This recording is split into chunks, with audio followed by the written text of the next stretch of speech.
to be on the show today again. My name is Ace Anthony. Welcome to the FootyWit football show, talk show. Season has come to an end, and we're anticipating another season come August. But we're here to talk about Arsenal.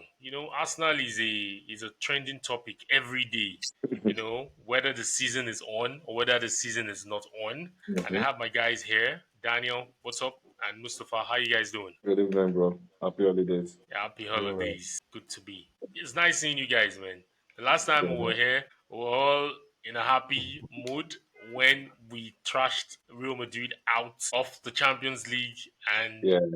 we did a preview of the second leg where we defeated Real Madrid 3-0 at the Bernabeu. And we were thinking, okay, PSG was going to be an easy ride because I remember me saying this in that video that PSG, with the way they are playing, I think we can have one over them. But unfortunately, they beat us home and away, which wasn't expected. And also, still the way the league went, 6 games, Liverpool winning the league, 6 game or 5 games to go, and also ending with double figures, differential double figures, 10 points. Last season wasn't really, really impressive.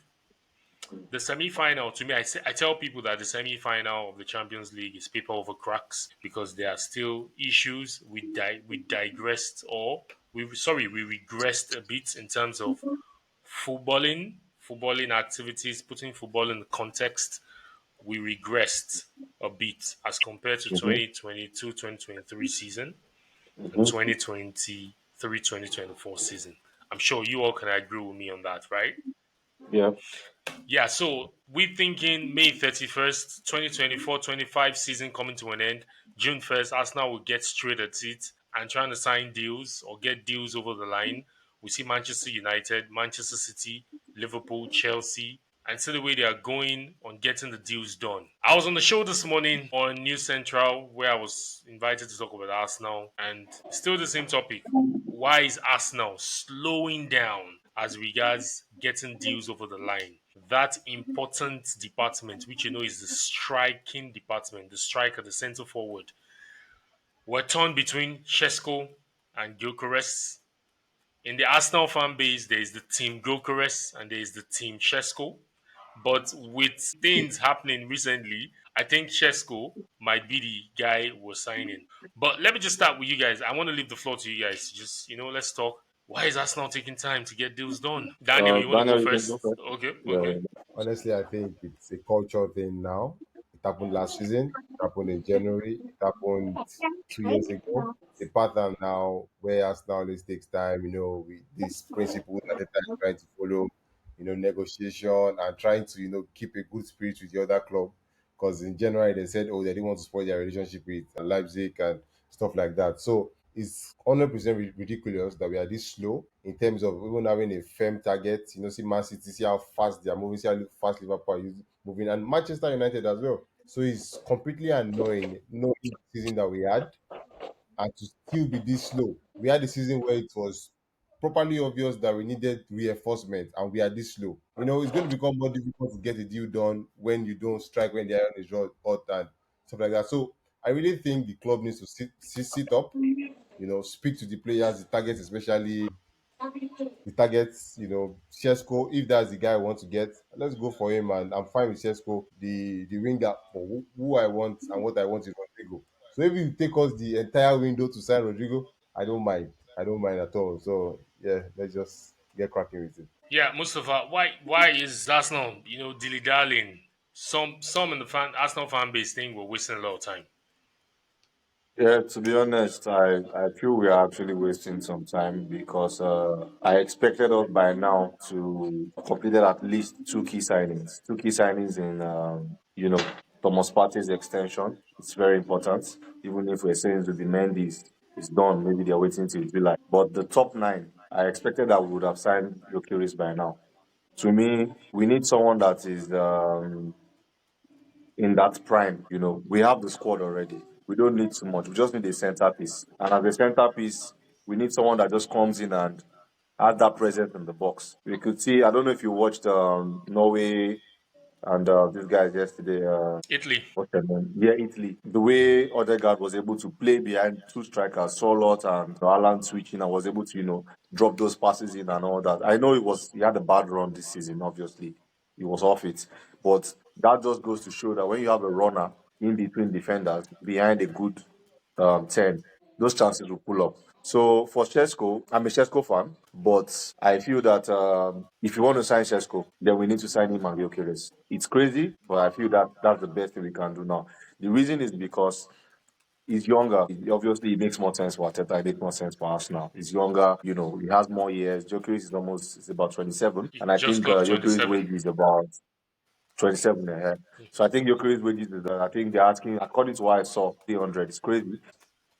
When you want to do business and you need something. Right now, this season is a make or man season for Arteta. Going this new season, if he doesn't get it right, trust me, we the fans that like him and like his ideology or whatever it may be, he's going to get really really scolded. They're dragging their feet on a lot of things, and I hope that the reason why they are dragging is because probably they will just be giving us 4 or 5 signings back to back within a week, hopefully. And that another thing is because I would actually prefer if they make all the signings properly before the preseason starts. These guys have to actually integrate into the team. It doesn't make sense starting the preseason, going for whatever tour you're going for, then you come back, then maybe 2 weeks to the season comes, you now start announcing one striker or something. You're not giving him time. You need to give him time to integrate with these players. We still need a winger that can either play on the right or left. Very important. I was saying Brian Mbeumo last season. United is going for him now. They're almost how many times they're multiplying his wage by how many times now? Because Amorim seems to he's trying to just get it done. He doesn't want to care. So we need to act fast. Number one, we need to get the key signings. We shouldn't waste our time on Rodrygo. I don't see Rodrygo leaving. I feel Alonso, is not someone that would want to drop Rodrygo. I know he may not be a starter immediately, but I know that for someone like Alonso, Rodrygo still has a bit of, how do you say it now? He has a lot to do for him in that squad. So I feel we should try and look at a winger that may cost us about 40, 45. Do you understand? Decent wages, 150, 180. There are a lot of guys. See Ryan Cherky. I don't know why we didn't go for the guy. Man City is going for him already. I know we have Nwaneri. I know we have Kai Havertz because I'm thinking of guys that can substitute for Odegaard. Havertz is not a striker, so I don't think we should put that stress on him anymore. Let him play that free role, whatever he needs to play in between. The good thing Ateta should be looking at, to me, if I want to give him an advice, is going into the new team, just buff up your bench. Make sure you have quality players that can come in and change games. If he has a Zubimendi now, Jorginho has gone. You have Zubimendi, you have Partey, you have Rice. You have Odegaard, you have Kai Havertz. You may say you have Nwaneri for the 10th position. Do you understand? That's if he doesn't want to buy anyone. If you want to get a winger, you need to get someone that can supplement you on the left and right. Left and right because Martinelli is there, Trossard is there. You have not sold them. You have Saka. So we obviously need someone that would at least give Saka a run for his money. You can't. He has tried. Saka has actually tried because I say week in, week out. Year in, year out, he's been there consistently. But, Yeah, for the you know, past for the I past still read something about I'm telling you, for his run out, and that's why I couldn't blame him when he got injured. He still came back from the injury and he gave us some good moments. So we need basically what we need is a center forward and a center forward that is lethal. You understand? We've got a lot of good players. We got guys that can even the guys we have. Someone like Trossard. Trossard is a very dangerous player. He's smart. You understand? There are guys that can link up with the center forward and they will give you these goals. Because going to next season, trust me, if we're not on top by December with about 5 points or 6 points, I don't want to know what other people are doing. I'm not going to take them serious because I'll just seem like it's just the whole same story all over again. And it was really clear against PSG that we needed a top nine. The second leg was really, really clear. Arteta just played into Enrique's hands. The fast play, the long throws, and PSG with the way they play, they don't they don't really man mark. Okay, they man mark, but they play with space. 2, 3 touches, one on one. They did it at the Emirates. They lost about 2, 3 goals. So when you could see that coming up already, and you're one goal down. What made us go one goal down to me was Partey. We lost Partey in the first leg. If Partey was available for the first leg, and we played our normal football, gradually from the back, using your midfield, we wouldn't have actually lost the PSG. But we did that. Going to Paris, we shouldn't have rushed in, and we had that moment within the first 10 minutes when that goal did not We could come. have been three. We Sit could have back. been three up if those goals came. If those chances went in, we could have been three up in the first 10 minutes, if I'm not mistaken. Yeah, yeah, Mm, yeah. Obviously, yeah. So it actually worked for him because we had the chances. But when those chances did not go in as goals, mm. you sit back. You don't put yourself on the edge. You're just one goal down. Sit back and play your football. Progress. You see the way they play with Vitina and Co. Look at their bench. Even Inter Milan too, the coach, that one just messed up in the final because he was under duress for no reason. I don't know why he panicked and was just flipping his subs as if it's Burger or something. He put his players under so much stress, and mentally they couldn't cope. That's why those things were just their defense, everything was just open. So we need to just get it right. I know from what we know about Andre Berta, he's a straightforward person, and he's quite how do you say, he's quite dedicated to what he wants to do. But I feel what he's trying to also do with Arteta here is he's not trying to get in his way of some things. Like you're coming into a new job, you have someone that has been there, like maybe the MD or So something, and sorry, I just I'm I, listening. I Yeah, just wanted to butt in there. Thank you for segueing to the Andre Berta narrative. I was just yeah, thinking, Arsenal slowing down transfer dealings. The yeah. financial year just ended. Let's say Hmm. May. So the Andre Berta signing, could that be a factor? Could it be because he's trying to bed in? It started officially towards the end of the season. So Yeah. definitely there's a structure in place. There's a scouting team in place. There are Hmm. potential deals on the line that he needs to analyze, Hmm. he needs to critique, he Hmm. needs to look at, and also transferred players that are on few years left to run out on their contract. All those deals need Yeah. to be wrapped up on time. Could that be part of Yeah. what might be dilly-dallying this whole process, and we seeing Arsenal not going into pump action like the other teams are doing? I feel that they're trying to finalize the renewals first. Like The way I we see saw it. Gabriel Magalhaes, Gabriel, yeah, yeah, yeah. So I feel Gabriel, Partey could what be whichever next. other person, Partey could be next. party, yeah, a 2-year extension. Mm. Once that is done, according to what I read about Zubimendi, maybe it was Sociedad that said they didn't want any official whatever till July. Yeah, I because don't know why. Maybe because because of they needed their own financial year also to come to an end. to come to an end. Yes, I think I read that already. But and I like the fact that Beta was able to drop a word out for Zubimendi, like, come, we've done all this, we've done the paperwork and all that. You posting things online about there was this rumor, there was that rumor, you're at the beach, you need to put an end to that. It's either you're coming to us, tell us, or you want to go to Madrid. He's a very straightforward person. I like him for that. And I know that he's also not trying to just come in and bust the whole thing. Do you understand? Mm, And just maybe scatter everything. So he would also want to listen to Arteta's opinions. You are the coach, you're the manager. Who do you think would work best for you? I feel Gyokeres is a top nine that we mm. should buy. Who do you think would work better? Because at the end of the day, you don't want to buy like something that happened in Chelsea. We had Shevchenko, Kesman, a whole list of nines that they were bought in Chelsea and they couldn't do anything with Mourinho. So there are sometimes that if you have a coach and you feel like you don't want to listen to him and you drop someone on his laps and say, "Oh, I need you to use this guy," it's not going to work out. So you don't want someone like Gyokeres coming in, banging 52 goals last season and coming into Arsenal and he cannot score up to 20 goals in a whole season. It's just going to be like, what's actually going on? So it's a two-way thing. It's either he's waiting for him to say, okay, fine, would you prefer? Okay, I prefer Sesko. Yeah, fine, no problem. Let's work on this. The only thing they can now do is sell maybe one or two people that you feel you understand Mm. or overweight in the team. You can now use that money and buy your curious also. Because to me, if you buy two strikers, it's not a problem for us.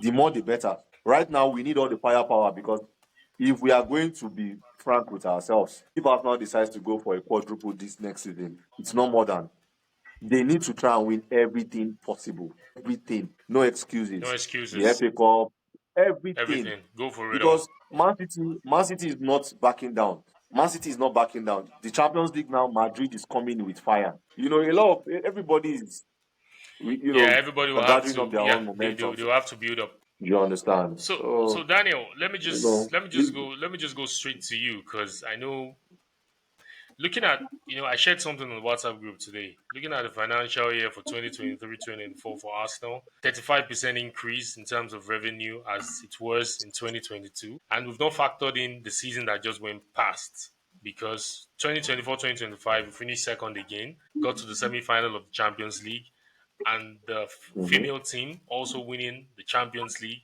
So that's The more Champions money. League, yeah. So possibly in terms of revenue growth, it could be more than 35% as at 2020, 2024 compared to 2023.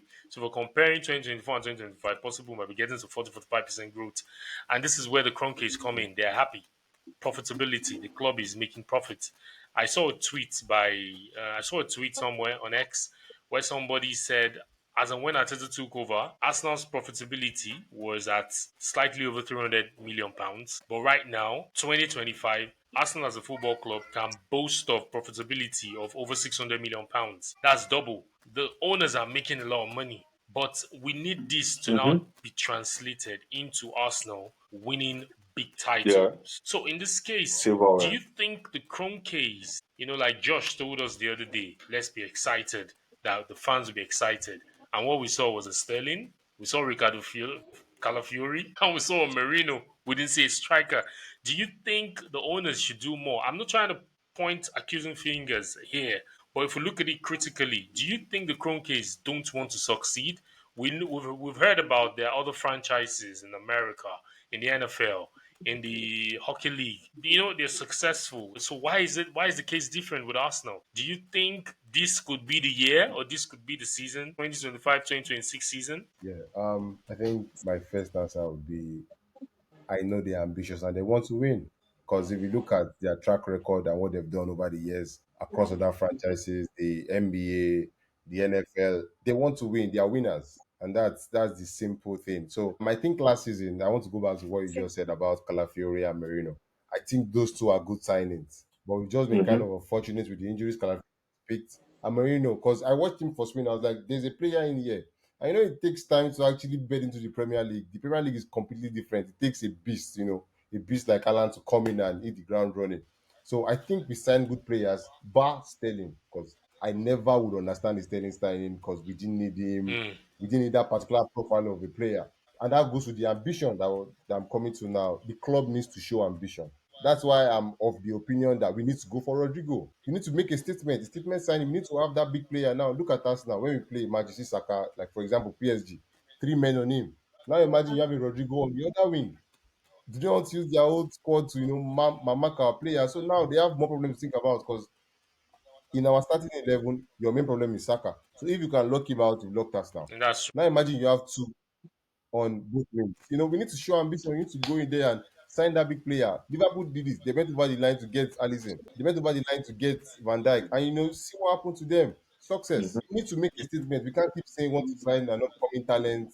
I can understand for Sesko because I think Arteta is big on headers, and that one thing I saw in different between Sesko and Gyokeres. Sesko Gyokeres, seems yeah. to have dread and stuff like that. Arteta loves players that have the tech, as he has these moves about him. I saw one go he scored for Leipzig, and I was like, this guy is good. So we need to get a player that's very functional on the left and on the right. Like Mustafa said, show ambition, go for Rodrigo. Because right now, I saw something a few days ago on Twitter on X where they said he wants to play left wing. That is where he plays ideally. So because of the situation in Real Madrid where they have Mbappe, they have Vinicius, how can he play there? And he's not comfortable on the right, although he can play there. So you imagine coming to Arsenal, he knows he's the main man. He's the man everybody wants to, start and the star boy, new star boy per mm. se. So we need to make a statement, sign a big player, show ambition because I'm sure if we sign someone like Rodrigo, that is trouble in the camp of the enemy because they'll be like, okay, now you're serious, not going for Sterling, not going for Sani. Because when I saw the Sani news, I lost my head because why are we going for Sani? I just hope that is just a rumor. I hope it's not true. No, that is typical Mm. Arsenal. That is typical Arsenal, We go for the cheapest guys, just sign someone for signing sake. But we need to show ambition because I won't lie, this season really drained me. Watching the players at times, you just see Martinelli, he just keeps.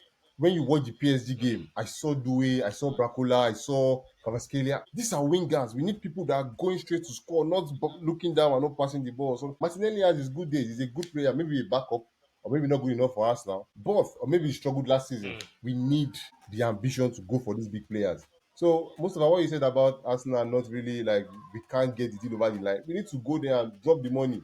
We are profitable. That what we are when it comes to PSR, we are stable. When it comes to profitability, we are also there. And promises in the team. We are selling players as well because I believe I don't want Kivio to go, but I know we still have some sales to make this season. Maybe Trossard can go as well. I don't really care, but we need to get these players in. Gyokeres can maybe rest. Sesko and the midfield as well. I think we have an issue in the midfield and we are kind of ignoring it. The eighth line that we are playing Declan Rice, we need to have fluidity in the midfield, a different type of midfield and energy over there. Because right now, we have this narrow way of playing and just pass, pass, pass, pass, pass. We need someone, a different profile.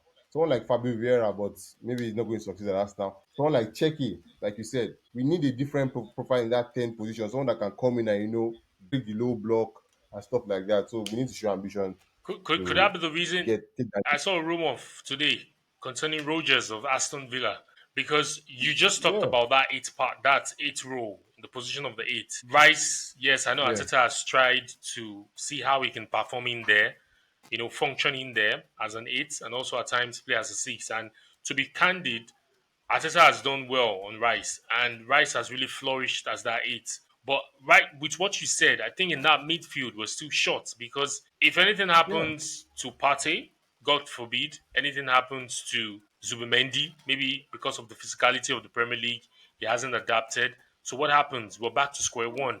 We're back to playing Rice, and we're back to depending on only Rice in that midfield. And I think that's where I don't know how true that rumor is linked with Rogers of Aston Villa. Do you guys think he would because he has that strength, he has that ball carrying ability, that strength, that legs? I think that's what Arsenal lacks. The players that will carry the ball from the midfield, transition from midfield into the attack in the final third. Will Rogers be a good addition to the Arsenal, Mustafa? Yeah, Arteta deploy that kind of player? I would say Rogers can. He will add some bite to our attack, no doubt. He would. He's also very young. He's got like a lot of he's got a lot of experience in the Premier League already. I would say a lot because this season I know I watched him a lot. For Aston Villa. He's good on the ball. But the only thing I would say is he would, to me, for now, he would only be able to. But that's left to the coach to switch for Odegaard because I don't see him playing that deep. He's not. He can't play that deep. He can't play where Rice and Partey would play. So the last position for him is the AM. He's just behind the striker where Odegaard plays. But I think I like the way he's physical about the ball. Sometimes his decision making too is quite sharp. That's why I also mentioned Checky. I watched Checky like very well last season, and I'm like, this guy is in the front under 21 and all that, and you know he was going for maybe, I think it's even Man City. He called Man City, they are increasing the money. I think he was going for maybe 25 towards the end of the season, 25 to 30. It wasn't that expensive. So, and he's someone that is a very, very brilliant footballer. He reminds me of like a Cazorla. His passes, we saw what he did against Spain when he came in. Under how many minutes he was able to pop up like two goals and an assist or something. So, you need players that are game changers to that in that kind of extent because you don't just want to have like the same system of playing football. In the Premier League now, there are some of the teams that, okay, for example, Brentford, West Ham, Fulham, they already know that when they're coming to play us now, It's it is low this blocks. style. They're not going to do anything more than this. Just come and just sit back, and so when you now have players that can break in through that whatever, pop in this assist or take some shots, you just need to think out of the box. And that's why I said if you have a bench to an extent, decision making and flipping in your players and switching in things, formations and all would not be a problem in the long run. Yeah. Okay. Someone like Sterling, like Daniel said, was a bad buy, like very bad. Even when we loaned him, I was like, why is Ateta putting himself under so much pressure? You're trying to revive this kind of person's career. You don't when you're trying to push an object, you need to focus on that particular object and leave other things. So trying to bring in Sterling and saying, oh, you want to revive him or you see a potential, bro, forget about this. Sterling should not be your problem. That particular last day, whatever this, even if we did not sign anybody, trust me, it would have been better Than because there signing was no need. Sterling. Yeah, truly, I concur. There was no need. There was no need. It was just like I don't want to say a waste of effort because he's human, but in the football part, he had no impact, he had no addition to us. Even in the Premier League, some games that we brought him He in, didn't score a he was Premiership slow goal. on the ball. He just felt like mentally he was done as a footballer. Yeah, he was done as he's just to me, maybe he can go to a lower team or outside of England and maybe get his groove on. Yeah, but in the long run, he need to, and like Daniel also said now, I think The Rodrygo thing, I would love Rodrygo in Arsenal. Trust me. Like you said, imagine you having Rodrygo, Sesko, or Gyokeres and Saka. Do you understand? Three Mm. hit men up front. You have another guard behind them. You have your Rice and Partey. On the bench, you have Zubimendi. You have Merino. You have all these ballers, and you have maybe Martinelli. If you've not so trusted, he's still there. Gabriel Jesus. Sorry to say, he needs to go. Please, like, just go. I know he's trying to recuperate and all that, but once it gets better, just sell him. There's no Well, need. He has tried. I heard the club is trying to extend his contract, give him another extension. Yeah, I think I know they want to. financially it makes sense on the financial part, so that at least you'll be able to recoup money from him when you're selling him. Yeah, to Oh, sell him, you need to make at least maybe 25, 30 million. If you don't give him like a 1 year contract, you'll be going for maybe 8 million or 10 million, and it's not worth it. So I think that makes sense, even Zinchenko if too, you. we need to Mm. find something about him. Yeah, we need to find something about Zinchenko too. So to be honest, it's Arsenal fans are on the edge now. I will speak for everyone. We're on the edge now. We need Mm. to get something done like ASAP. And quickly. this some 2 days ago, I had to put Fabrizio on my notifications on Snap because I feel like I want to see how everything is going. Because I'm tired of the rumors and all that. On the other day, I think yesterday, he said he was going to drop an int or something when he was cutting his hair. He Like dropped it. Arsenal, why are we always doing all this? He dropped it. He said Sesko, and Yeah. but we put ourselves too much under too much pressure. See Man City doing their deals. Nuri, they're just doing their things. Like Tijani Reinders, it didn't take them up to how many days to proceed on the thing, and they are done. They're having their medicals this weekend. So we need to start locking on this whole thing. Like But the thing there's is, no need for us to waste time hello. on it. So the thing is, at least we're seeing strides. Like today, at least during the week, we Hmm? heard the appointment of Matteo Tognosi, the former Juventus head of Yeah, scouting and Granada director. I'm sure that yeah, one will come in to work alongside with Better, right? So at least we see things with happening. We better. Yeah. also, yeah, we also heard about the Gabriel Magalhaes extension, and also Fabrizio dropped a hint not too long ago about what's his name, Kepa. Arsenal paying his release clause. So at least little giant steps. I mean, little baby steps all the way. I know Arsenal fans. We want to. I can understand. We really want to get over the line in terms of winning titles and winning trophies, the Champions League most especially. And the ladies winning the Champions League two few weeks ago was a really, really, like it really helped the club a bit, in terms of how the season has spanned. But this all the signs shows that things are happening behind the scenes, unlike before, where else you don't hear anything. At least the signing of the Matthew Tognosi, Gabriel Magalhaes extending his, signing a contract extension, and also the Kepa news. Even if I'm not happy with it, but at least it shows signs that we're trying to build a team, and we need that squad depth, because if you look at next season, the Champions League format, we need to finish in the first eight.